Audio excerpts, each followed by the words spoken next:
Olá! Os sistemas de processamento de transações podem ser considerados como o coração das empresas. Uma classe desses sistemas são os ERP, ou Enterprise Resource Planning. O significado de ERP não pode ser obtido da simples tradução do termo em inglês para o português. Isso porque o planejamento dos recursos empresariais não iria refletir seu real significado. Entretanto, Sistema Integrado de Gestão Empresarial pode ser melhor compreendido. Este sistema não atua somente no planejamento das operações e vendas, mas gerencia e fornece suporte a todos os processos operacionais, produtivos, administrativos e comerciais da organização, possibilitando o aumento da sinergia entre todos os sistemas da organização. O desenvolvimento dessa classe de sistemas foi iniciado na década de 1960 e visava a padronização e controle de estoques, a gestão financeira, o planejamento de recursos e necessidades de materiais. Posteriormente, houve a expansão e inclusão de outros processos, tais como vendas e distribuição, marketing, compras, gestão interna, controle de custos, recursos humanos e outras funcionalidades. Esses sistemas são de gestão organizacional. São sistemas totalmente integrados, que possuem recursos de automação, utilizando tecnologias da informação. Um sistema ERP opera em uma plataforma comum que interage com um conjunto integrado de funcionalidades. Ele consolida as operações do negócio em um único ambiente. O ERP é um amplo sistema de soluções e informações. Podemos defini-lo como uma arquitetura de software com vários módulos que tem o objetivo de integrar vários aplicativos destinados aos setores específicos de uma organização. E isso tudo sendo utilizado em uma única interface gráfica, tendo seus dados armazenados em uma única base de dados. Isso facilita o fluxo de informações entre todas as atividades da organização. Um software ERP oferece as seguintes características. Permite que as empresas tomem decisões baseadas em uma visão multifuncional do negócio. Ajuda as respostas a serem mais responsivas e flexíveis em relação às mudanças no ambiente de negócio. Permite que os stakeholders, que são os indivíduos e grupos capazes de afetar e de serem afetados pelos resultados de uma empresa, como, por exemplo, os acionistas, clientes, fornecedores, funcionários, processem suas próprias transações, interagindo rapidamente com as organizações. E fornece serviço de maior qualidade aos stakeholders, pois eles passam a ter acesso à informação em qualquer lugar e a qualquer hora. Atualmente, não existe como falarmos em sistemas que não sejam integrados, ou seja, os sistemas devem trabalhar em conjunto com outros sistemas. Para isso ocorrer, é necessário a integração de suas informações, sejam elas de entrada, que são aquelas que as informações servem de alimentação para seu processamento, ou de saída, que são os resultados de seu processamento. Esse cenário é muito comum em organizações que trabalham com soluções computacionais de diversos fornecedores, pois os sistemas são distintos e precisam conversar. Um exemplo é o sistema de folha de pagamento, que deve comunicar-se com o sistema de vendas para poder calcular, por exemplo, o valor da comissão dos vendedores. A principal diferença entre um sistema integrado de gestão e um sistema desenvolvido para a gestão que não é integrado está em sua concepção. Todos os segmentos de desenvolvimento de sistemas disponibilizam produtos que podem conversar com outros sistemas, seja ou não integrado. A forma que essa conversa ou integração é realizada é quem delimita a abrangência e definição do sistema. Nesta figura, verifica-se a comunicação entre os módulos do sistema. Um ERP trabalha com a informação de forma horizontal, sendo que a partir do momento em que uma transação ocorre em qualquer área da organização, por exemplo, a emissão de uma fatura para um cliente, todos os demais setores da organização que possuem algum vínculo com essa transação passam a ter acesso a essa informação. E esse acesso pode ser instantâneo, se o sistema for online, ou levar alguns minutos, ou até mesmo horas, se a atualização da base de dados for no formato em batch. Já no sistema não integrado, os pontos de comunicação são sequenciais. Esses sistemas permitem a integração, recebendo ou disponibilizando a informação em pontos específicos de comunicação com sistemas terceiros. Portanto, a informação trafega de forma verticalizada, com pontos de integração. Outra característica é referente à forma que a integração pode ser realizada. Enquanto que no ERP não há necessidade de integrar aquilo que já faz parte do conjunto, no sistema não integrado, as informações fluem de um módulo para outro, e para isso podem ser utilizados recursos do próprio sistema ou pode ser desenvolvido maneiras de integrar os sistemas. Um administrador de uma organização necessita de informações quase que instantâneas, no momento que os eventos significativos ocorrerem. Por exemplo, quando um cliente fizer um grande pedido ou ser informado o quanto antes que a matéria-prima não irá chegar na data planejada.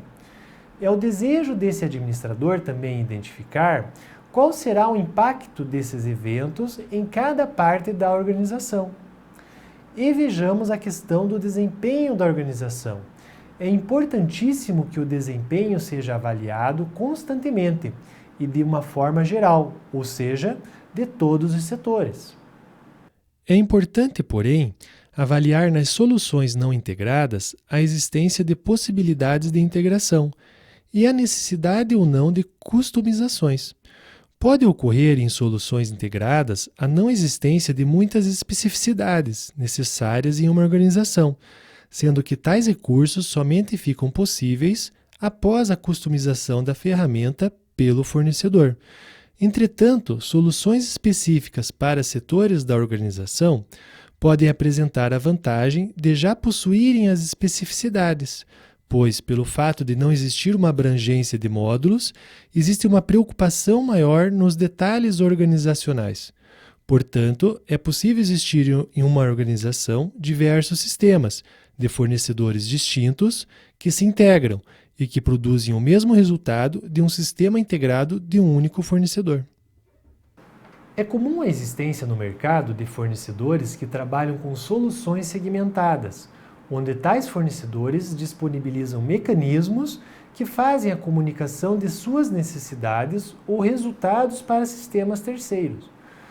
Porém, caso tais mecanismos não existam, é necessária a contratação de prestadores de serviços especializados na customização de sistemas ERPs.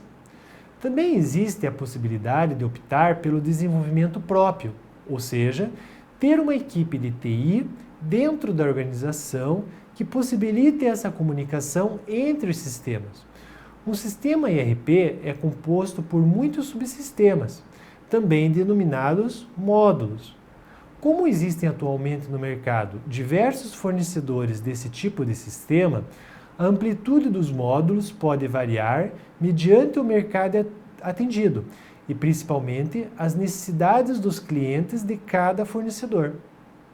Alguns dos principais módulos ou recursos existentes na maioria dos sistemas ERP são: gerenciar as atividades inerentes aos recursos humanos, gerenciar os recursos necessários para a elaboração de folha de pagamento, gerenciar os controles contábeis, gerenciar os recebíveis e passíveis da organização através do módulo de contas a pagar e receber.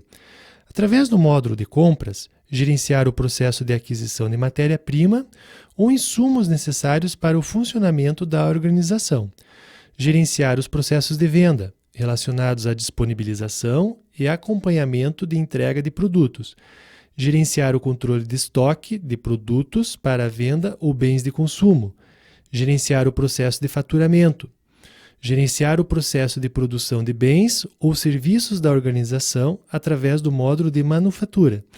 E controle patrimonial, para inventário dos bens da organização ou manutenção de equipamentos existentes. A comercialização de um sistema ERP pode ser modular. Ocorre que a existência de determinados recursos dentro do sistema não implica o uso obrigatório dessa funcionalidade na organização. Por exemplo, em uma instituição sem fins lucrativos, que não possui oferta de produtos para comercialização, não irá utilizar o módulo de vendas. Essa característica não a impede de adquirir um sistema ERP para gerenciamento de suas outras atividades que necessitam de gerenciamento, como, por exemplo, a parte de recursos humanos, folha de pagamento, compras e patrimônio. É importante também salientarmos que um sistema ERP tem suas restrições, como qualquer outro sistema de informação e como qualquer processo de informatização. A maior restrição é o risco de fazer com que a organização fique engessada, ou seja, que a organização estruture demais um trabalho ou atividade que seja essencialmente de natureza não estruturada. Isto é, se o desenvolvimento do trabalho ou atividade tem um melhor desempenho sem que ela esteja sendo realizada através de um software, é melhor manter dessa forma. Esse fator também implica dizermos que o sistema ERP funciona melhor em atividades padronizadas e rotineiras, como as de uma fábrica. Processos de tomadas de decisões estratégicas e atividades que exigem competências humanas devem ser realizadas utilizando-se outros tipos de sistemas. Podemos citar também o fato de que dificilmente são atendidas todas as necessidades específicas dos usuários da organização, a partir de um ERP disponível no mercado. Porém, seus benefícios são inúmeros. Além da integração oferecida pelo sistema ERP, os benefícios de utilização de tais sistemas são vários, sendo estes os três principais: a padronização de dados para facilitar o intercâmbio, a padronização de processos para melhorar o fluxo operacional e, por último, a mudança contínua na organização, referente ao conceito de homeostase ou heterostase visto anteriormente. Em primeiro lugar, vejamos a questão da padronização de dados. Para que o sistema desempenhe bem seu papel nas unidades de negócio, é necessário que todos utilizem o mesmo vocabulário e formato de dados, o que torna os dados mais transparentes, facilitando a comparação de resultados e ressaltando a exposição de anomalias da informação, o que facilita a utilização de diferentes indicadores de resultados na organização. Relativo à padronização de processos, entendam, alunos, que um sistema ERP requer padronização no que diz respeito à redução e otimização de processos. Portanto, torna-se necessário promover mudanças em formas de trabalho para novos ordenamentos do negócio.